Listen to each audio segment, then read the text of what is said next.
Hi friends, आज हम लोग देखेंगे कि अभाज्य गुणनफल विधि द्वारा किसी संख्या का वर्गमूल कैसे निकाला जाता है। अभाज्य गुणनफल विधि को इंग्लिश में पराइन फैक्टराइजेशन मेथड भी कहते हैं। चलिए हम लोग देखेंगे कि किसी संख्या का वर्गमूल अभाज्य गुणनफल विधि से कैसे निकाला जाता है। जैसे एक नंबर सवाल हमारा है 256। इसका हमको सबसे पहले गुणनखंड करना होगा, ठीक है। गुणनखंड करने के लिए सबसे पहले हम देखते हैं कि ये संख्या विभाजित की संख्या से हो सकती है। 2 से 3 से 5 से 6 से अभाज्य संख्या से गुणनखंड किया जाता है। अब समझिए कि अभाज्य क्या होता है। अभाज्य का मतलब ये होता है कि वैसी संख्या जो एक अवर खुद से ही विभाजित हो, किसी दूसरे संख्या से विभाजित न हो, उसे हम अभाज्य संख्या कहते हैं। जैसे देखिए आप, ये आपका जैसे कि 3 है, 5 है, 7 है, 11 है, 13 है, ये सब क्या है आपका अभाज्य संख्या है। ये जब विभाजित होगी तो या तो 1 से होगी और नहीं तो 3 से होगी। जैसे ये 5 है, ये जब विभाजित होगी या तो 1 से होगी नहीं तो 5 से होगी। वैसे ही आपका 7 या तो 1 से होगा नहीं तो 7 होगा। या हम इसको ऐसे करते हैं, वैसी संख्या जो जिसका केवल 2 ही गुणनखंड हो उसको हम क्या कहते हैं, अभाज्य संख्या कहते हैं। जो संख्या अपने आप और एक के सिवा किसी दूसरे संख्या से विभाजित न हो उसको हम क्या कहते हैं, अभाज्य संख्या कहते हैं। इसका हम गुणनखंड करेंगे अभाज्य संख्या से, ठीक है। जैसे कि 2 भी हमारा क्या है, अभाज्य संख्या है। ये भी केवल या तो 1 से कटेगा नहीं तो 2 से कटेगा। यानी जिस संख्या का केवल 2 ही गुणनखंड होता है उसको हम अभाज्य संख्या कहते हैं। अभाज्य संख्या किसे कहते हैं, जो संख्या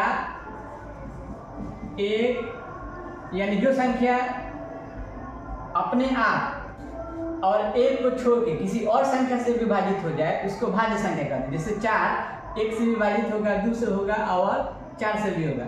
यानी 1 और 4 को छोड़ के एक दूसरे संख्या से भी विभाजित हो जा रही है, इसलिए 4 क्या है, भाज्य संख्या। उसी तरह देखिए जैसे 6, तो 6 1 से विभाजित होगा, 2 से होगा, 3 से होगा, 6 से होगा। यानी 1 और 6 के अलावा दूसरे संख्या से भी विभाजित हो जा रहा है, इसलिए क्या है, भाज्य संख्या। जब हम गुणनखंड करेंगे तो अभाज्य संख्या से गुणनखंड करेंगे। समझ में आ रहा है ना। देखिए जैसे कि हम इसका गुणनखंड करेंगे तो मान के चलिए हम अगर 2 से भाग लगाते हैं तो 2 एकम 2, 2 दूना 4, 1 बचेगा, 2 अठे 16। फिर 2 से भाग लगा देंगे तो हो जाएगा 2 छक 12, 2 चौका 8। 2 से भाग लगाने का मतलब है इसको आधा कर दीजिए। फिर 2 से भाग लगाएंगे तो हो जाएगा 32। फिर 2 से भाग लगेगा तो हो जाएगा 16। फिर इसमें हम 2 से भाग लगा देंगे तो हो जाएगा 8।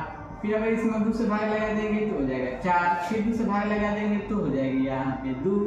फिर अगर 2 से भाग लगा देंगे तो हमारा हो जाएगा 1।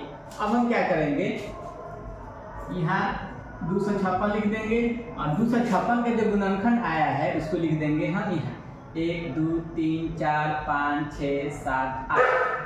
8 जो 2 आया है, 8 में 2 लिख देंगे, 1 2 3 4 5 6 7 8। अब इसका हम जोड़ा लगा देंगे, 1 2 3 4 जोड़ा लग गया। अब हम इसको क्या करेंगे, हर जोड़ा में से एक एक संख्या ले लेंगे। जैसे इसमें 2 का जोड़ा लग गया तो 1 2 ले लेंगे, इसमें से 1 2 ले लेंगे, इसमें से 1 2 ले लेंगे और इसमें से 1 2 ले लेंगे। अब गुना कर देंगे, 2 दूना 4, 4 दूना 8, 8 दूना 16। यही हमारा क्या हो गया, आंसर हो गया 1 नंबर। उसी तरह चलिए 2 नंबर सवाल देखते हैं। 2 नंबर सवाल कितना है, 625। इसका हम गुणनखंड करेंगे। समझिए, जिस संख्या के अंत में 5 हो यानी इकाई का संख्या अगर 5 हो तो जब भी वो विभाजित होगा या तो 3 से होगा नहीं तो 5 से होगा, ठीक है। तो चलिए हम इसको 5 से भाग लगाते हैं तो ये हो जाएगा 5 एकम 5, 1 बचेगा इसमें, यहाँ 2 है 12, तो 5 दूना 10, 2 बचेगा, 5 5 25। फिर 5 से भाग लगा देंगे तो 5 दूना 10, 2 बचेगा इसमें, यहाँ 5 25 है तो 5 25। फिर 5 से भाग लगा देंगे तो 5 25। फिर 5 से भाग लगा देंगे तो 5 एकम 5। चलिए 625 को इसमें हम लिख देते हैं और 625 का जो गुणनखंड है इसको हम इसमें रूट में लिख देते हैं, 1 2 3 4। 4 को 5 हम यहाँ पे लिख देंगे और जोड़ा लगा देंगे। जोड़ा लगाने के बाद हर जोड़ा में से एक संख्या ले लेंगे, बाहर निकाल देंगे। क्यों बाहर निकालते हैं? देखिए रूट ई जो करनी है, इसके करनी में 2 छुपा रहता है, इसलिए 2 का जुड़ा लगता है और इसमें से एक संख्या बाहर आ जाएगी। तो ये 5 बाहर आ जाएगी इसमें से, और इसमें से 5 बाहर आ जाएगा, गुना कर देंगे, आंसर हो गया। इसका आंसर हो गया आपका 25, यानी 625 का वर्गमूल कितना हो जाएगा? 25। जैसे 256 का वर्गमूल कितना हो गया है? 16। चलिए अब तीसरा संख्या 4। अब 4 का वर्गमूल निकालना है। इसका भी हम लोग क्या करेंगे? गुणनखंड करेंगे। तो 2 से भाग लगा देंगे तो हो जाएगा 200, फिर 2 से भाग लगा देंगे तो यहाँ हो जाएगा 100, फिर 2 से भाग लगा देंगे तो हो जाएगा 50, फिर 2 से भाग लगा देंगे तो 25, फिर 5 से भाग लगा देंगे तो 5, फिर यहाँ 5 से भाग लगा देंगे तो 1 आ जाएगा। अब हम क्या करेंगे? यहाँ पे 400 को रूट में रख देंगे और इसका गुणनखंड यहाँ लिख देंगे 1 2 3 4। 4 बिंदु है, 1 2 3 4, अब 5 कितना है? 2 5, जोड़ा लगा दीजिए। अब बाहर निकाल लीजिए इसमें से 1 2 दूना 4, 4 पचे 20। यही हमारा आंसर हो गया। 400 का वर्गमूल कितना हो गया? 20। चलिए अब देखते हैं हम 4 नंबर सवाल। 4 नंबर सवाल हमारा क्या है? 1296।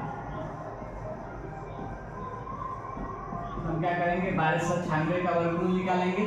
2 से भाग लगा देंगे तो 2 छक 12, 2 चौका 8, 2 अठे 16, फिर 2 से भाग लगा देंगे तो 2 3 6, 2 दूना 4, 2 चौका 8, फिर 2 से भाग लगा देंगे तो 2 एकम 2, 2 छक 12, 2 दूना 4, फिर 2 से भाग लगा देंगे तो 2 अठे 16, 2 एकम, फिर 3 से भाग लगा देंगे तो 3 दूना 6 और 3 7 21, फिर 3 से भाग लगा देंगे तो 3 9 27, फिर 3 से भाग लगा देंगे तो 3 3 का 9, फिर 3 से भाग लगेगा तो 3 एकम 3। अब इस 1296 का वर्गमूल हम यहाँ निकालना है। सब गुणनखंड को लिख देंगे 1 2 3 4, 1 2 3 4, 3 कितना है? 1 2 3 4, 1 2 3 4, जोड़ा लगा देंगे।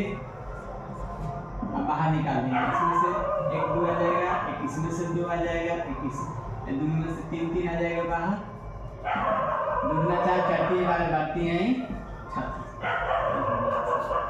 256 का वर्गमूल कितना हो गया? 16। 625 का वर्गमूल कितना हो गया? 25। 400 का वर्गमूल कितना हो गया? 20। 1296 का वर्गमूल कितना हो गया? 36। उम्मीद है आपको समझ में आ गया होगा कि अभाज्य गुणनखंड विधि द्वारा हम लोग वर्गमूल कैसे निकालेंगे।